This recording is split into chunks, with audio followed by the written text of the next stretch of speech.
Rachel? You have to be more careful simula ngayon. Why? You're pregnant. My lola's going to disown me kapag nalaman niya to. Sige. You going to marry me? Sige, kasal kung kasal. Tuloy po ba tayo? Darating po ba siya? Pupuntahan ko si Santi sa bahay nila. Ang sabi po sa akin ni Sir Santi, susunod daw po siya sa pamilya niya sa Amerika. Kung ayaw ni Santi, ako papakasalan kita. Jun, kailangan ko lang siya makausap. Sabihin niya sa akin kung kailangan kong maghintay kasi maghihintay naman ako eh. I can't do this anymore. I can't take care of you and the baby. Rachel, hindi tayo basta-basta masisira ng kahit na sino. Yun yung pinapangako ko sa'yo. Jun, hindi ko na alam gagawin ko pag pati ikaw nawala pa sa akin. Hindi kita iiwan, ha? Tatandaan mo yan. Nandito sa Pilipinas, ang beloved boyfriend mo, si Santi. Akala ko katapusan ko na eh. Ayoko mamatay dito. Ayoko mamatay nang hindi ko man lang nakikita yung anak at apo ko. Huwag mo sabihin yan. Pareho tayong hindi mamamatay dito sa isla na to hanggat hindi natin nakikita yung mga tao mahal natin sa buhay. Ayaw kong isama ng mga hayop na rescuers na yan dahil makakapigil lang daw ako at makakaabala ako doon sa paghahanap nila kay Alfred. Eh, sinabi ko naman kasi sa'yo, Mars, eh. Huwag ka nang makigulo doon. Oo nga po, Nay. Dito na lang po kayo sa bahay maghintay. Ayoko po na mawala rin kayo sa amin ni Kuya, tulad ni Tatay. Hindi ko makakayang iwan kayo ng kuya mo, anak. Pangako ko yun sa'yo. Uy! Alfred, ang init mo. Nilalagnat ka. Si Mami kasi nakatakas sa ospital. Nawawala. Kaya kami ni Rachel abalang sa paghahanap. Kailan nawala si Ivy? Yung isang linggo ho. Yung gabi bago yung bagyo. Eh, di ba nandun po nawala si Tito Alfred? Nawawala si Tito Alfred? Hindi. Hindi ang impactang yun ang kasama ng asawa ko. Hindi. Ayaw na ba talaga ng pinsan mo sa Santing yun? Bakit ibigay mo pa yung number niya? Well, sooner or later naman, lalabas ang totoong kulay ng Rachel na yan. Lalo na pag nagkita sila ni Santi. Hindi mo magagawa yan. Hindi mo alam kung saan ako nakatira. Pwede kong tanungin si Phoebe? Pwede ko rin tanungin si Cheska? Or if not, pwede na lang dumiretso kay June at sa kanya na ako magpapaalam. Wag. You're gonna see me now, baby? Sa dati nating pinupuntahan sa Ortigas. Lunchtime. Good girl.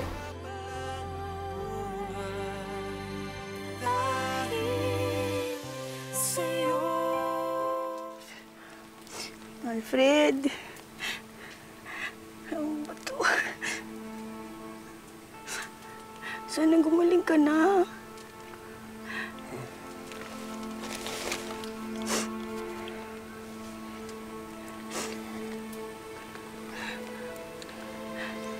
Alfred. Alfred.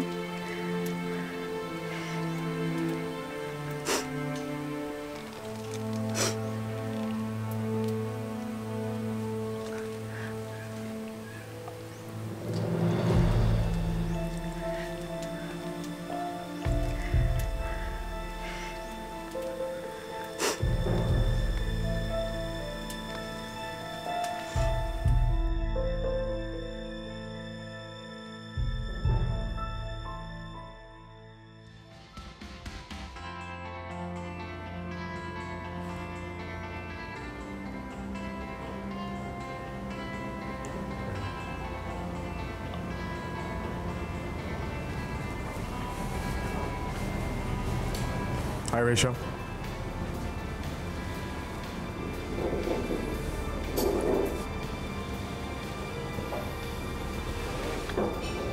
Iniwan mo na ako, di ba?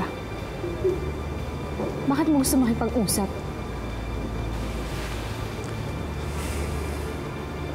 Dahil gusto kitang balikan, Rachel.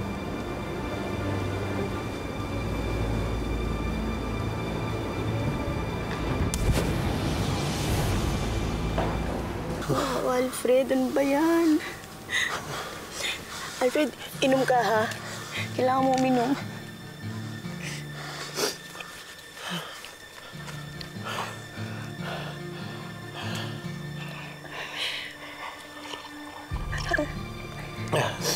Inom ka pa.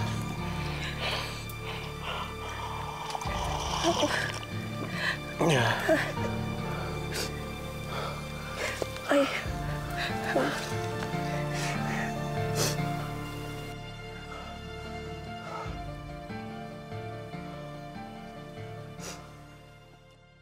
Kapal din naman ang mukha mong sabihin sa akin yan ngayon. Pagkatapos mo akong saktan at iwan, babalik ka ngayon, sasabihin mo sa akin, gusto mo akong balikan na parang walang nangyari? Klase kang tao. Hindi ko naman ginusto yan, Rachel eh. Si Mommy and Daddy lang naman may gusto nun. Sinusunod ko lang sila. Okay, masunurin ka naman palang anak eh. Bakit ka bumalik dito? Doon ka sa nanay at tatay mo, sundin mo sila. Rachel, please, let me explain. Makinig ka sa akin. Let's talk about it. Let's talk about it? Makinig ako sa'yo? Sandy, papaalala ko lang sa'yo ah.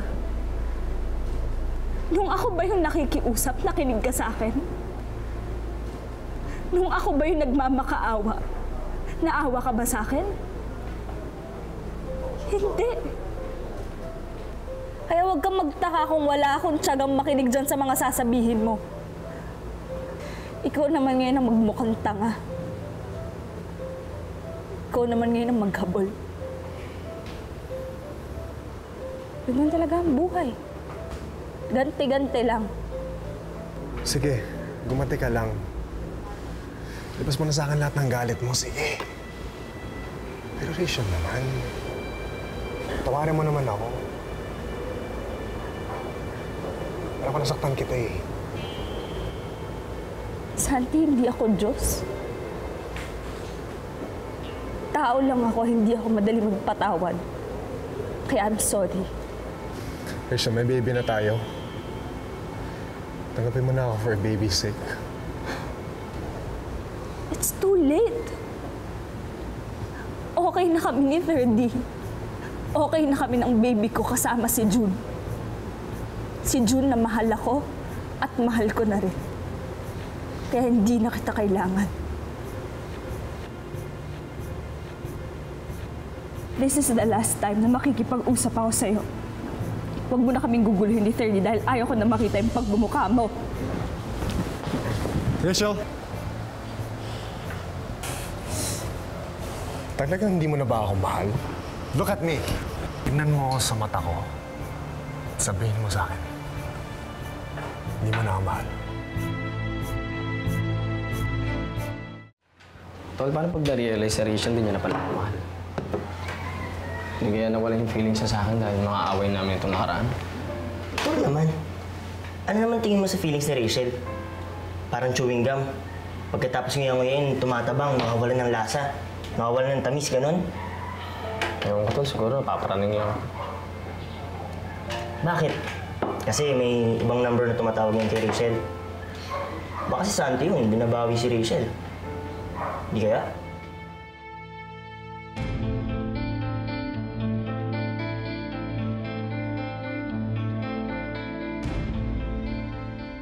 Hindi na kita mahal, Santi.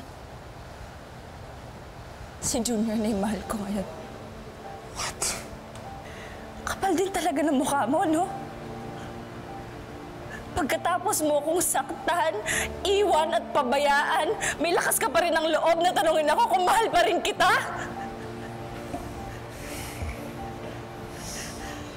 Tapang mo na ngayon, Rachel, ah. Marunong kang paikot ng tao. Well, I've learned from the best. I learned from you. So thank you.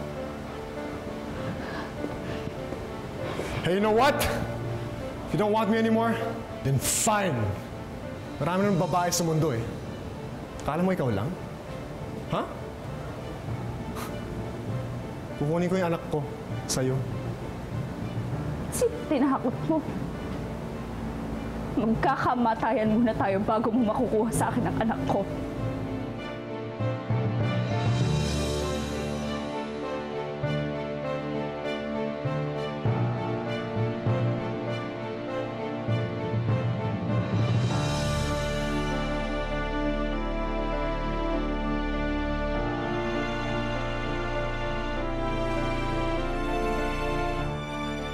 tama lang yung ginawa mo, no? Kala siguro nung Santi na yun, basta na lang iikot yung puwet mo pag nakita mo siya. Thank you sa advice, Cheska, ha? Thank you na rin sa paghatid mo sa akin. Alam mo na ngayon, ha? Doble ingat. Lalo na sa inaanak ko. Baka mamaya totohanin ng hunghang na yun yung banta niya. Kahit hindi mo sinabi yan, yun pa rin ang gagawin ko. Sige na. Mag-ingat ka, ha? Thank you. Bye. Bye-bye. Bye.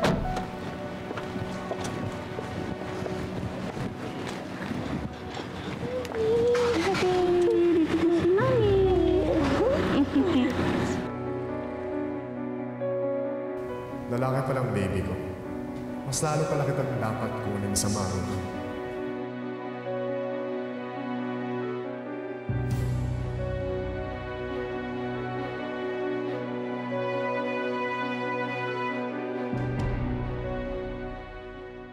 Uloy, napadalaw ka. Uy, namiss ko tong best friend ko eh. Tsaka ito yung naano ko eh. Kanina ka pa kayo nakakit ni Pulo eh. Saan ka magaling? Ito naman, kung makapagtanong. Para namang daig pa yung jail guard. Nagpunta lang ako sa ospital. Tandaan mo Hindi ako. ako ng updates tungkol kay Mami. Sana pala sinamahan ka. Wala rin ako mapag-iiwan kay Baby Freddy kung sinama pa kita, di ba? Akit lang muna ako, mag-ibis lang ako. Sige. Puloy, akit lang ako. Sige. Sige. Oh.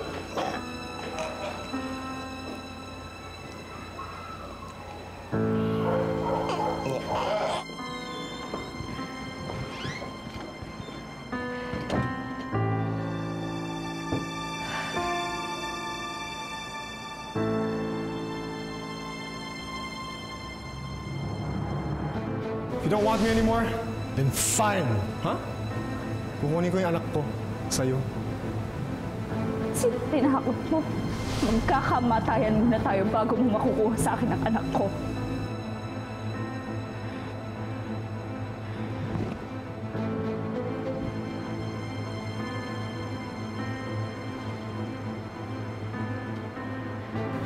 Panginoon, patawarin niyo po ako sa pagsisinungaling ko. Sana hindi kay Mami tumama yung karma ng ginawa ko. Sana po nasa mabuti siyang kalagayan ngayon. Ligtas at hindi nahihirapan.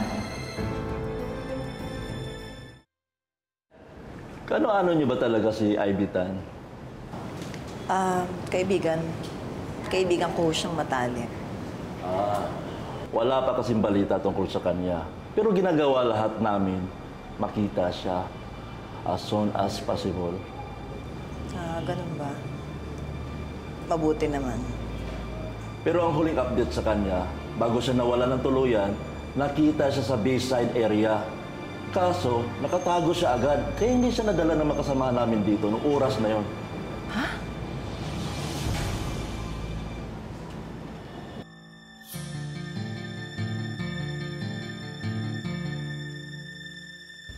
Pwede.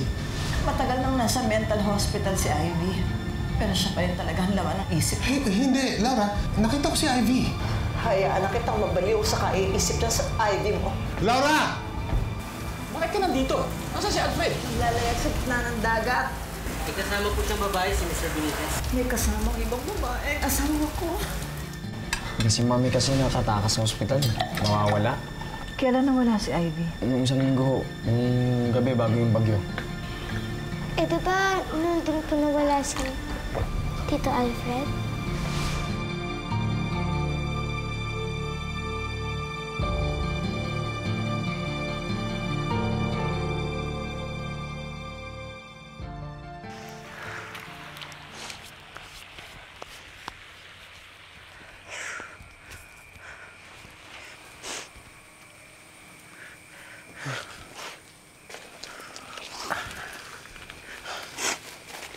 Nauuhaw ako. Ito, inumin mo.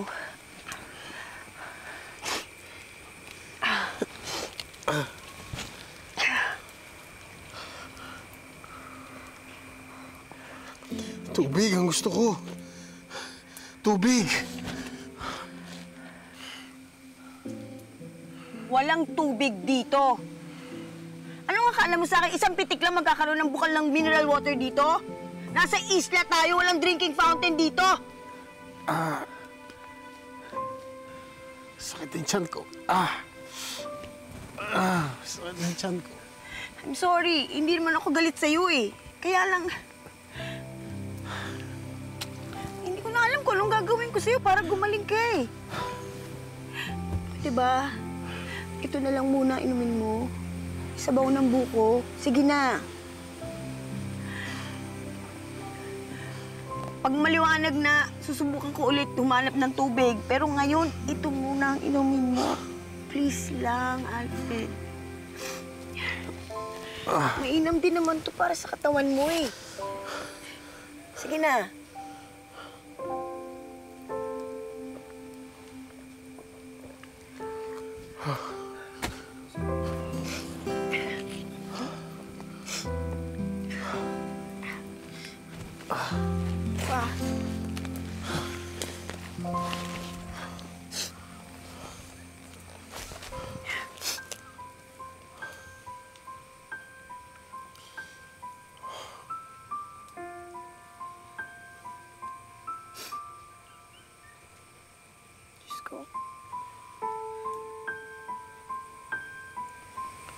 Diyos ko, pagalingin mo po siya.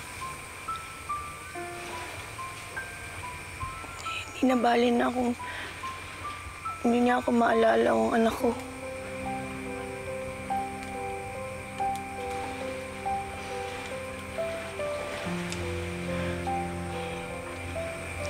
Mas gugustuhin ko na makita siyang buhay.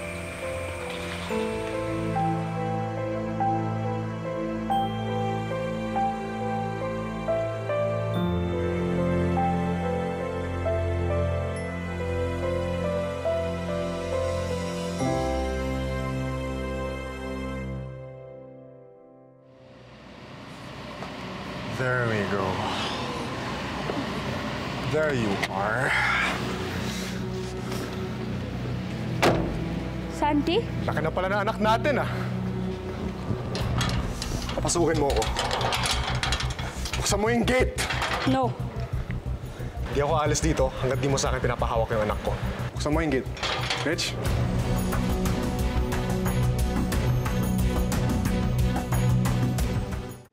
Santi, utang na loob. Umalis ka na. Hindi. Rachel, buksan mo yung gate. Hindi ako aalis dito hanggat hindi mo siya pinapahawak sa akin. Hindi ko ibibigay sa'yo yung anak ko. Talagang desidido ka na hindi ko makuha yan, ah. Oo. Kaya umalis ka na bago pa dumating si Jude. Mukha ba akong natatakot sa asawa mo? Santi, please lang, makinig ka naman sa pakiusap ko. Umalis ka na. Sige, fine. Aalis ako. At hindi ko nakukunin yung baby. Pero dapat, mamaya, pumayag ka na magkita tayo. Hindi mangyayari yan. Okay, sige. Hanggang hindi ka pumapayag, hindi ako aalis dito. Hindi ako aalis dito hanggang hindi ka pumayag.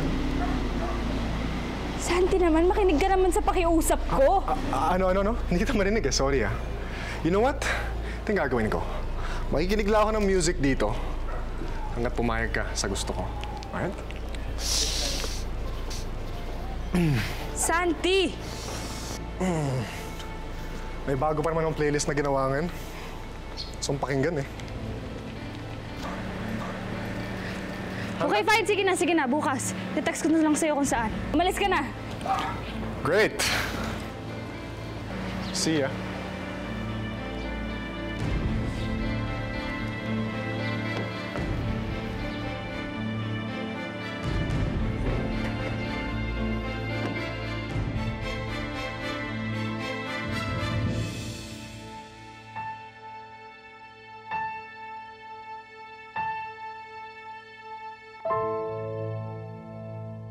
Congratulations, Santi. Sa wakas, napapayag mo na ang pakipot kong pinsan. Sige, bye. Sinong Santi yan? Boyfriend mo? No, yung ex-boyfriend ni Rachel. Yung nakabuntis sa kanya. Ha? Nakabuntis? Yes. Turns out, hindi pala si June ang totoong daddy ng anak ni Rachel. Eh, yun nga, Pinoy si Santi, so hindi niya rin maipakilala. Yun nga lang, si Santi, anak ng mayaman. Si Junior, anak ng mahirap. Well, buti rin yan para may bago tayong panlaban sa mag-inang yan. Pero, ang hindi ko kinatutuwa, ang pakikipagtawagan mo dyan sa lalaking yan, baka kung saan mauwi yan. Mami, ikaw na nga rin ang nagsabi na bala natin to laban na Rachel at Tita Irene, di ba? Well, bakit ko pakakawalan si Santi? Hanggat hindi ko nasisira ang relasyon ni Junior at Rachel, hindi ko siya pakakawalan. I-hold ko muna siya. What do you mean? Kasi bukas makikita si Rachel at Santi. Pero syempre, hindi alam ni Junior. Imagine mo na lang, kapag nalaman ni Junior na nakipagkita si Rachel sa ex-boyfriend niya, syempre, magagalit yun, sasama ang loob. Tapos, iiwan niya na si Rachel, mawawala ng kakampi ang dear cousin ko. Hindi na siya makakapalag sa atin. At malay mo, baka maloka na rin yun, kagaya ng mami niya, di ba? Bravo! Brilliant! Pero, bakit hindi kaya bigyan mo yan ng photo coverage, yung secret rendezvous nila? Para may mabigay kang souvenir kay Junior sa pagtataksil ng asawa niya. Mommy, you just gave me a great idea. Gagawin ko yan. Diba? Good girl.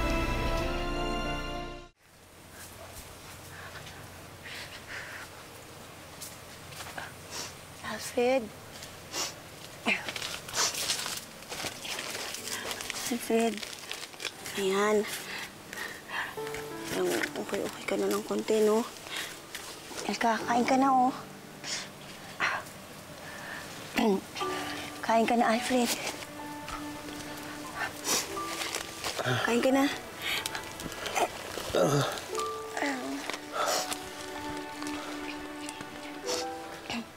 Kain ka na, oh. Naduduwal ako eh. Parang hindi pa matanggap ng sikmura ko. Alfred, kailangan mong kumain. Wala naman tayong ibang pwedeng kainin kundi yan eh. Sige na, pilitin mo. Alfred, pilitin mong kumain para lumakas ka. Para lumakas ka, parang kita mo na si Laura.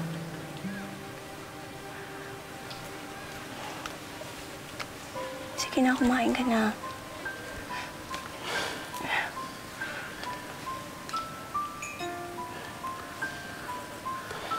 Pilitin mo.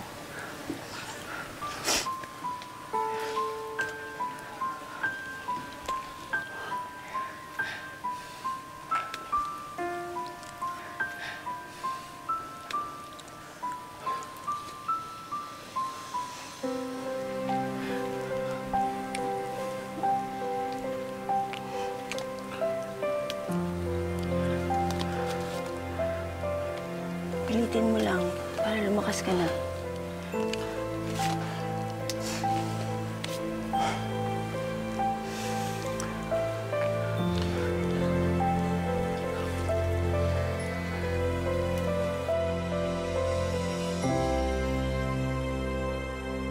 O, edi confirmed.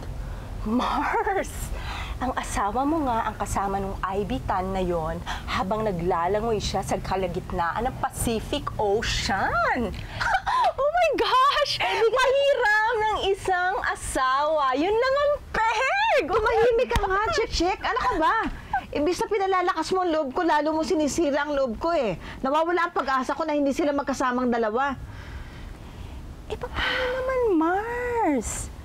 Napakanega mo. Hinala ka ng hinala. Eh, di ba ilang beses ko nang kinontra yung hinala mo, ayaw ka magpaawat. O pwes, ibigay ang hilig. Ibibigay ko ang gusto mo. Yung mga hinala mo, sige, i-confirm natin. O para magkaroon ng ibang dynamics yung mga paghihinala mo, hindi ba?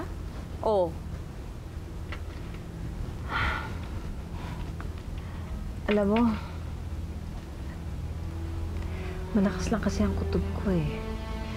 Na buhay pa ang asawa ko at yung bruhang Ivy na yon. Parang pakiramdam ko magkasama sila eh, kahit kung nasan man sila naroon ngayon. Lalo pat pareho sila ng oras at araw na nawala. Sabi nga nung nakausap ko eh, doon din daw sa Pampang na yun na huling nakita si Ivy.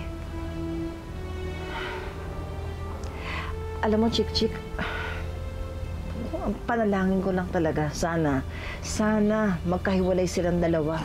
Sana kainin ng pating yung baliw na babaeng yun.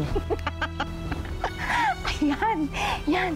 Tama, ganyan nga ang panalangin mo. Sige, alam mo, mabuti pa, idulog mo yan sa simbahan ng Baklaran doon sa mahal na birhen para hagupitin ka ng rosaryo niya. Paano ang tsaka naman yung panalangin mong yan, no?